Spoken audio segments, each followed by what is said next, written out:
In a world where missed opportunities and political grievances often overshadow legacy, there lived a man who defied the law. At 96, alert, vivacious, and energetic, he lived as a former minister with an extraordinary spirit, the spirit of never say die.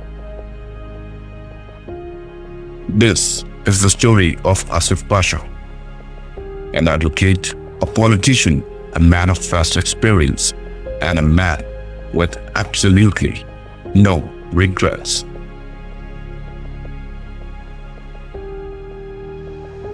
Asif Pasha's political career, though short, was pivotal.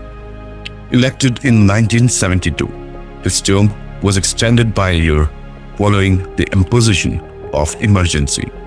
राष्ट्रपति जी ने आपातकाल की घोषणा की है. Yet, when he lost his subsequent election, he never bothered to contest again, a rarity in a field where most would like to stick to power forever.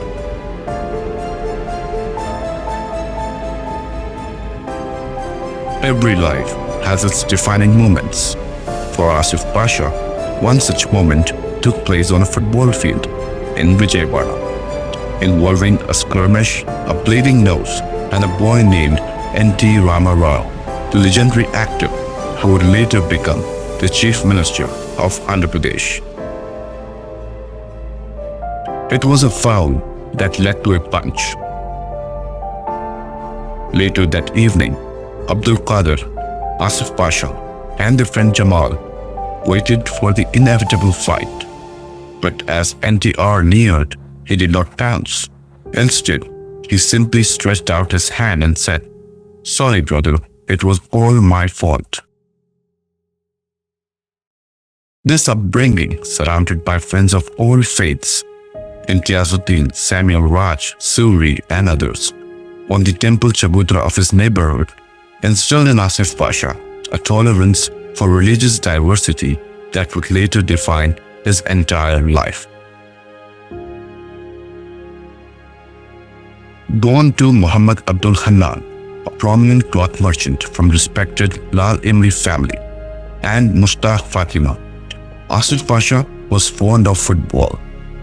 He was the eldest of 7 children, including 4 brothers and 3 sisters: Razia Begum, Arif Pasha, Afzal Pasha, Akhtar Pasha, Qasia Tawheed, and Asiya Nasreen. His paternal grandfather, Muhammad Waziruddin, was a zamindar, and paternal grandmother, Mehboob Unisa Begum, had brought the Azhar-e-Mubarak from Saudi Arabia. On his mother's side, Asif Pasha's maternal grandfather, Ghulam Ghaus Khan, served as the chief engineer of Baganpally state.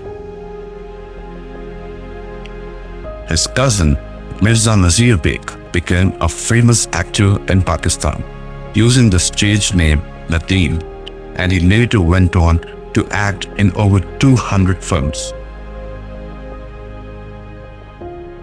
Despite his father's wish for him to become a doctor, Asif Pasha nurtured the desire to be a judge. At Andhra Christian College, he secretly changed his subjects from physics, chemistry, and zoology to special English, civics, and economics. The desire for the judicial role led him to the Aligarh Muslim University, where he earned dual degrees, MA in economics and LLB. Asif Pasha married Amina Anjum, the daughter of Abdul Sattar Khatala, who served as the chief secretary in the pastry of the 7th Nizam, Nawab Mir Usman Ali Khan, after handling important jobs like the connector of Mehboob and the Subedar of Aurangabad. His brother-in-law was Muhammad Hussain Khan Ghaznavi, an advocate. For 2 decades, he practiced at the bar in Vijayawada as an exemplary lawyer, known for his fluency in both Urdu and Telugu, and the high trust he enjoyed with all the judges.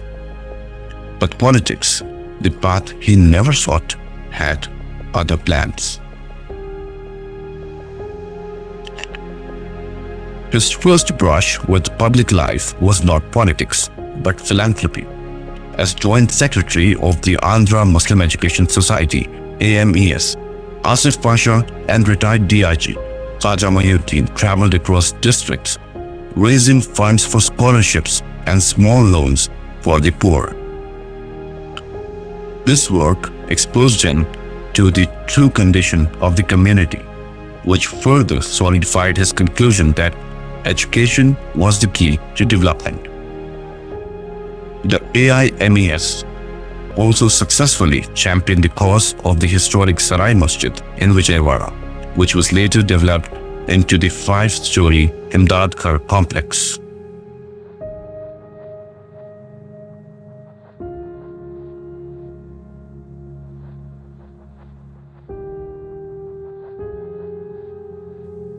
His entry into active politics was quite literally an accident. In 1971, he missed a train to an educational conference in Bombay. At Nampally station, he was convinced by an old friend to apply for a Congress ticket. He was reluctant, but his uncle, Mohammed Najmuddin, secured an OK from the Chief Minister Brahmanand Reddy. 3 weeks later, Asif Pasha was the candidate for Vijayawada. Asif Pasha stands out for his principles, a trait difficult to find among today's politicians. No wonder politics didn't come naturally to him.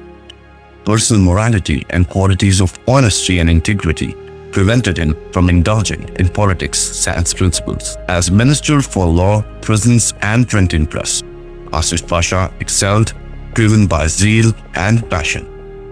He broke ground by appointing 6 government leaders and public prosecutors from the Muslim community, a bold move nobody could challenge due to the appointees' merit. He also served as the chairman of the Minority Commission, correcting a glaring anomaly by bringing the lack of a Muslim judge or vice chancellor to the attention of Chief Minister K. Vijay Bhaskar Reddy.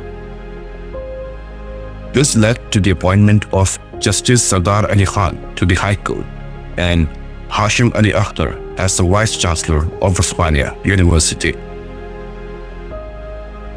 As the Chairman and Organizing Secretary of AIMES Conference, Asif Pasha invited the President of India, Dr. Fakhruddin Ali Ahmed, and legendary actors Dilip Kumar and Saira Banu. The conference drew huge crowds to Queen Koti, where Dilip Kumar, in his trademark elegance, said, "Hyderabad ne Urdu ko parwan chadha," to thunderous applause, and even recited Urdu poetry, virtually stealing the mushaira alongside noted poets like Sardar Ali Jafri, Shah Stamkanat, Banu Tahir Saeed, and Jilani Banu, with delegates attending from across India, Malaysia, and Saudi Arabia. It was the organizational brilliance of Asif Pasha, whose leadership, from resolving internal differences to personally securing the participation of President of India, Dr. Fakhruddin Ali Ahmed, earned him the confidence of Chief Minister Vengal Rao and his colleagues. This legacy continued with the 10th AIMES National Conference in Hyderabad on 4th and 5th of November 2017 with the theme Educate to Elevate. It was attended by dignitaries including Barrister Asaduddin Awesi, Muhammad Mahmood Ali, Dr. K.T. Jalil, Justice Ibrahim Khalilullah, Justice A.M. Ahmadi, and Dr. Qamarunnisa Anwar, where Asif Pasha reaffirmed his belief that education, rooted in the intellectual heritage of the Islamic world and inspired by Sir Syed Ahmad Khan, was essential to the progress of minorities and the nation itself.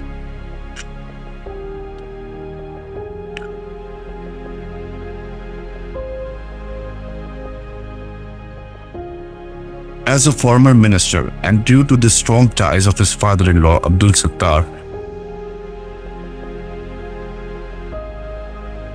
Asif Pasha gained unique access to the inner circles of the Deccan royalty, eventually becoming a respected trustee for the Nizam's family, jewelry and religious trust. This privileged position led to personal interactions, and Asif Pasha cherished his ties with the royal family members, including the 8th Tajul Nizam of Hyderabad, Nawab Mukarram Jah Bahadur, Prince Mufakham Jah, Princess Asra, and Princess Durashawar. He served as the trustee of the HEH, the Nizam's trust, till his last breath. He also developed the Falcon Valley at Sheikpet into a serene neighborhood, now inhabited by an educated and cultured society of people from different religious backgrounds. Among his many philanthropic contributions is the silent efforts in protecting and developing the Masjid-e-Qutb Shahi at Mehdipatnam, where his namaz-e-janaza was offered. He fought against elements trying to encroach the graveyard land adjacent to this mosque. At over 90, Asif Pasha remained remarkably active, maintaining the vigor of his vibrant life as a lawyer and a politician. He viewed aging as simply another word for living, and chose to keep pace with changing times by dedicating himself to causes dear to his heart. He was closely associated with several key organizations, including the Nizam Trust, the All India Muslim Education Society, the Aligarh Club, Zakir Hussain College, monitoring their functions and presiding over various programs. Though he ceased to be politically active since the bifurcation of the state in 2014, people still flocked to his house in Mehdipatnam for counsel, where he patiently listened to their grievances and offered expert advice, striving to be the reason that someone smiles through his silent philanthropy and belief that we rise by lifting others. His disciplined daily routine began at 4:30 a.m. with Fajr Namaz and a long study of the Quran and its exegesis, combined with simple exercises and voracious reading, which made him a perfect example of how to grow old gratefully and gracefully. He held his family in high regard and always made efforts to inquire about the well-being of everyone.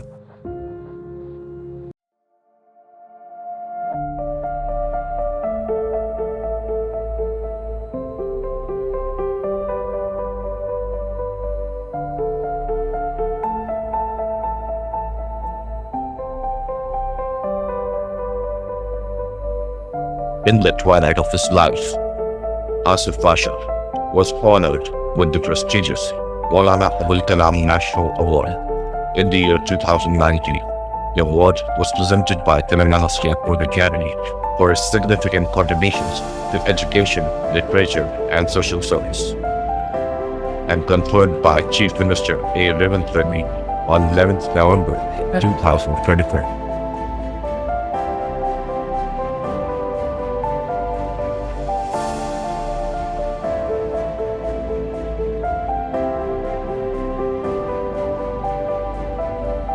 Survived by two sons, Zahoor Ahmed, a successful civil engineer in Australia, and Afaq Tanveer, who led key roles at the HSBC Bank, and daughter Husna Anjum, who cared for him till his last breath.